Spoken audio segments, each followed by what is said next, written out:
സ്റ്റേക്കേഷനിലേക്കാണ്. ലൈഫിൽ ആദ്യമായിട്ടാണ് കേട്ടോ ഞാനൊരു സ്റ്റേക്കേഷനിലേക്ക് പോണത്.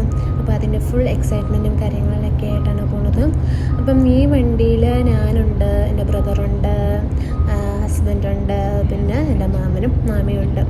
കഥകളും കാര്യങ്ങളൊക്കെ പറഞ്ഞിട്ട് എൻ്റെ പൊന്നൂസ് നല്ല രസമായിരുന്നു യാത്ര പോലും. ഏകദേശം നമ്മൾ താമസിക്കുന്ന അടുത്തുനിന്ന് ഒരു 1.5 hours ഉണ്ട് നമ്മളിപ്പം പോണ സ്ഥലത്തേക്ക്. ബട്ട് ഒട്ടും ഫീലായില്ല. അങ്ങോട്ടും ഇങ്ങോട്ടും സംസാരിച്ച് ഒരു ജോളിയായിട്ടുള്ള ട്രിപ്പായിരുന്നു ഇത് മൊത്തത്തിൽ. നമ്മൾ പെട്ടെന്ന് എടുത്തൊരു തീരുമാനമായിരുന്നു ഒരു സ്റ്റേക്കേഷൻ എന്ന് പറയുന്നത്.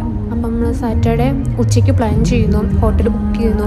അപ്പോൾ അവർ പറഞ്ഞു 3 മണിക്ക് ചെക്ക് ഇൻ ടൈം ആണെന്ന്. പക്ഷെ 3 മണിക്ക് നമുക്ക് ആർക്കും ഇറങ്ങാൻ പറ്റില്ലായിരുന്നു. നമ്മുടെ ഡ്യൂട്ടിയൊക്കെ കഴിയുന്ന ടൈം എന്ന് പറഞ്ഞാൽ 4-5 മണിയൊക്കെയാണ്. പക്ഷേ എല്ലാ ഹോട്ടലിലും 3 മണിക്ക് ചെക്കിനും പിറ്റേന്ന് ഉച്ചയ്ക്ക് 12 മണിക്ക് ചെക്ക് ഔട്ടും ആയിരുന്നു. അപ്പോൾ നമ്മൾ ഏകദേശം ഹോട്ടലിൽ എത്തിയപ്പം തന്നെ ഒരു 8-8:30 അടുപ്പിച്ചൊക്കെ ആയിരുന്നു. ഓക്കെ ഗൈസ്, ഇതോ ആ കാണുന്നതാണ് നമ്മുടെ റിസോർട്ട്. ഇന്ന് നമ്മൾ സ്റ്റേ ചെയ്യാൻ പോണ റിസോർട്ട്. അപ്പോൾ റിസോർട്ടിൻ്റെ പേരെന്ന് പറഞ്ഞാൽ BM ഹോട്ടൽ ആയിരുന്നു. സംഭവം ബീച്ച് സൈഡ് റിസോർട്ടാണ്. എൻ്റെ ബാക്കിൽ ബീച്ചാണെന്നാണ് പറയുന്നത്. നമുക്കെല്ലാം വരിക കാണാം അല്ലേ. നമ്മൾ എത്തി, നമ്മളെ ലഗേജൊക്കെ എടുത്തു വെച്ചു. ബ്രദർ നേരെ രജിസ്ട്രേഷനിലേക്ക് പോയി കേട്ടോ. ചെക്ക് ഇൻ ചെയ്യാൻ വേണ്ടിയിട്ട് രജിസ്ട്രേഷനിലേക്ക് പോയി. നമ്മൾ കുറച്ച് നേരം വെയിറ്റ് ചെയ്തു. ഇനി വേറൊരു വണ്ടിയും കൂടി വരാനുണ്ട്, നമ്മളെ മൂത്ത മാമനും മാമിയും കൂടി വരാനുണ്ട്. പിന്നെ അവർക്ക് വേണ്ടി ജസ്റ്റ് ഒന്ന് നമ്മൾ വെയിറ്റ് ചെയ്തു. ഒരു 5 minutes, 5 to 10 minutes ആയപ്പം അവരും എത്തി. പിന്നെ നമുക്ക് കയ്യിലിടാനായിട്ട് ഒരു ടാഗ് വന്നു. എല്ലാവരും കയ്യിൽ ഇത് 24 hours ഇടണമെന്നാണ് അവർ പറഞ്ഞത്. ഇങ്ങനെ കയ്യിൽ കിട്ടും, കയ്യിൽ കെട്ടി നടക്കണം. രാവിലെ 7 മണിക്ക് തുറക്കും. ജിം രാവിലെ 8 മണിക്ക്. ഫുഡ് ഹൗസ് ക്ലബ്ബ് രാവിലെ 10 മണിക്ക്. Pool slide. ബ്രദർ അവിടുത്തെ QR കോഡ് സ്കാൻ ചെയ്തപ്പോൾ അവിടുത്തെ ആക്ടിവിറ്റീസ് നമുക്ക് കാണാൻ പറ്റി. ആക്ടിവിറ്റീസ് മീൻസ് എന്താ, അവിടുത്തെ swimming pool opening time, closing time, അവിടുത്തെ ബ്രേക്ക്ഫാസ്റ്റ് ടൈമിംഗ്, ബീച്ചിൻ്റെ ടൈമിങ്, അങ്ങനത്തെ കുറച്ച് ടൈമിങ്സും കാര്യങ്ങളൊക്കെ കാണാൻ പറ്റി. അപ്പോൾ നോക്കിയപ്പോഴാണെങ്കിൽ എല്ലാം ക്ലോസ്ഡായി. നമ്മൾ വന്ന ടൈം 8:30 ആയതുകൊണ്ട് ബീച്ചും സ്വിമ്മിംഗ് പൂളും ഫുൾ ക്ലോസ്ഡ് ആയിരുന്നു. പിന്നെ നമുക്ക് ഉള്ള ഒരു ഓപ്ഷൻ എന്ന് പറഞ്ഞാൽ 9 മണി തൊട്ട് അവിടുത്തെ ആക്ടിവിറ്റീസ് തുടങ്ങും. ഐ മീൻസ് ഫയർ ഡാൻസ് തുടങ്ങും, കിഡ്സ് ഡാൻസ്, മ്യൂസിക്സ്, അങ്ങനത്തെ സംഭവങ്ങളൊക്കെ ഒരു 9 o'clock സ്റ്റാർട്ട് ചെയ്യുമെന്ന് പറഞ്ഞു. അപ്പോൾ നമ്മൾ വെച്ച് ഓക്കെ, നേരെ റൂമിൽ പോയി ലഗേജൊക്കെ വെച്ചിട്ട് നേരെ നമുക്ക് ഈ റിസോർട്ട് ചുറ്റും ഒന്ന് കറങ്ങി കാണാമെന്ന് വെച്ചു. ഇനി നമ്മൾ സ്റ്റേ ചെയ്യുന്ന റൂം ഒന്ന് കാണിക്കാം. ഇതാണ് നമ്മൾ സ്റ്റേ ചെയ്യുന്ന റൂം. ഇവിടെ ഒരു സൈഡിലായിട്ട് ഒരു ഫുൾ സൈസ് മിററുണ്ട്.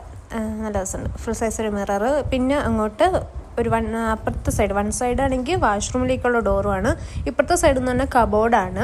അതിൽ ഒരു സെറ്റ് കബോർഡ് നമ്മൾ ഓപ്പൺ ചെയ്യുമ്പോൾ അവിടെ ഡ്രസ്സ് ഹാങ് ചെയ്യാനുള്ള ഫെസിലിറ്റീസാണ്. ഇത് ഹാങ്ങറോട് കൂടി എല്ലാം ഒരു വിശാലമായിട്ടുള്ള സ്പേസ് ഉണ്ട്.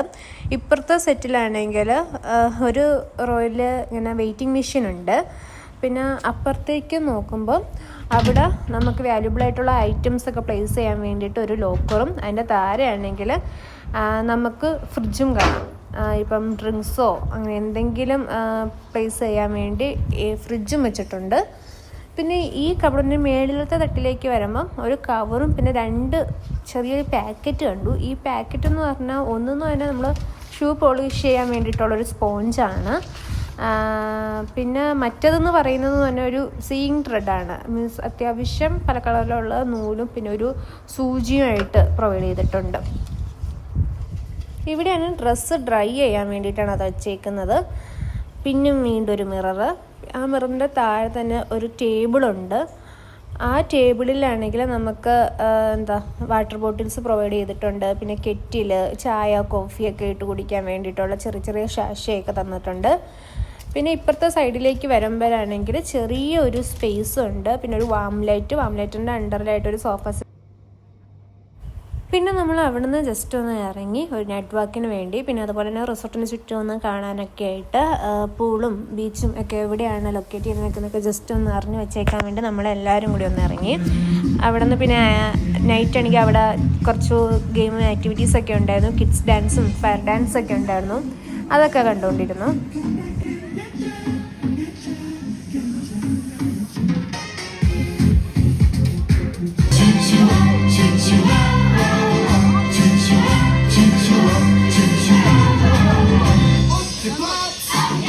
Strek je armen. Vuisten maken.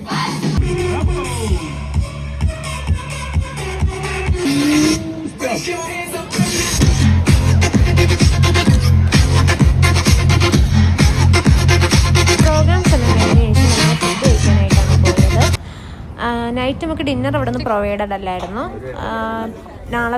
രാവിലത്തെ ബ്രേക്ക്ഫാസ്റ്റ് മാത്രം നമുക്ക് പ്രൊവൈഡഡ് ആയിട്ടുള്ളായിരുന്നു. അതുകൊണ്ട് നമ്മൾ ഫുഡ് കഴിക്കാൻ ജസ്റ്റ് പുറത്ത് പോയി കഴിച്ചിട്ടാണ് വന്നത്. അതിനുശേഷം നമ്മൾ നേരെ തിരിച്ച് റിസോർട്ടിലേക്ക് വന്നു. പിന്നെ അവിടെ നിന്ന് കുറച്ച് ഗെയിമും ഒക്കെ കളിച്ചു. പിന്നെ നമ്മളെല്ലാവരും കൂടി ഒരു റൂമിലായിട്ട് നമ്മൾ അവിടെ നിന്ന് കുറേ ഗെയിമും കാര്യങ്ങളൊക്കെ കളിച്ചു. പിന്നെ അതിനുശേഷം നമ്മൾ ഓരോരുത്തർ നമ്മളെ സ്വന്തമായിട്ടുള്ള റൂമിലേക്ക് മാറി. ഇനി ബാക്കി മോർണിംഗിലുള്ള കാഴ്ചകളാണ്. അപ്പോൾ മോർണിംഗ് കാഴ്ചകൾ ഞാൻ വേറൊരു വീഡിയോ ആയിട്ട് അപ്ലോഡ് ചെയ്യാം. ഇനി മോർണിംഗ് കാഴ്ചകൾ ഭയങ്കര ലെന്തി ആയി പോവും. അതുകൊണ്ട് ഞാൻ അത് വേറൊരു വീഡിയോ ആയിട്ട് അപ്ലോഡ് ചെയ്യാം. ഓക്കെ ഗൈസ്, അത്രയേ ഉള്ളൂ എൻ്റെ video. Thank you for watching. Bye. അപ്പോൾ അടുത്തൊരു വീഡിയോ സൂപ്പറായിട്ട്